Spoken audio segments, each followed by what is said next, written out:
People pricing their services sometimes search for a number they think they've somehow missed. A standard rate, a correct markup. Well, that number doesn't exist. And knowing that is where the real answer starts. Before you pick a pricing method, answer 3 questions. What does it actually cost you to deliver the service? What are comparable providers charging? And what outcome does the client value from the work? Skip any one of those and your price is still a guess. Underpricing can signal low quality, even when your work is excellent. Overpricing without market awareness will cost you the work. And a price set once and never revisited erodes your margin as costs change. Costs, market signals, client outcome. Answer those first, then choose your method. Cost plus is where you generally start.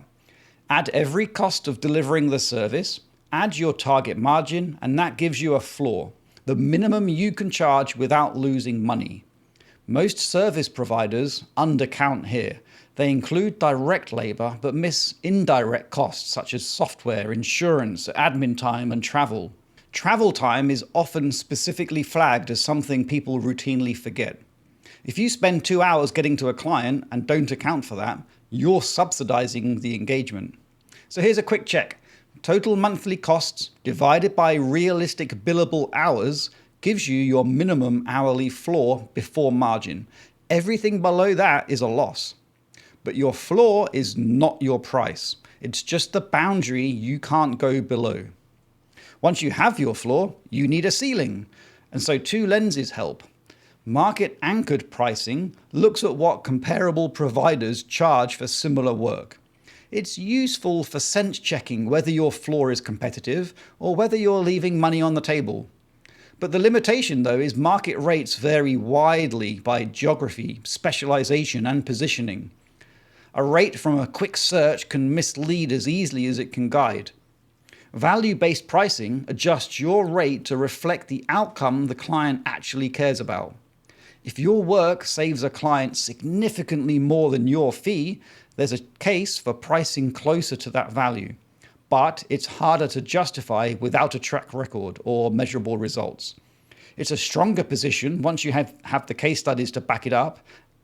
Use market signals to test your ceiling. Use value-based thinking to stretch it when you can defend it.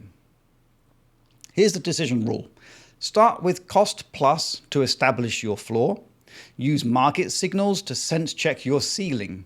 Then choose the method that fits where you are. Market anchored if you're building credibility. Value based if you have the track record to justify it. Then build in a review trigger, a condition that prompts you to revisit. It could be a meaningful cost increase in the business, a shift in competitor rates, or a change in the type of client you're serving. Without a trigger, pricing drifts and margins quietly shrink. The right price isn't a number you find, it's a decision you build and revisit. If that was of value, subscribe to the channel for one real business question answered every video. For the same clarity in writing, the website and newsletter is 5minutebusiness.com.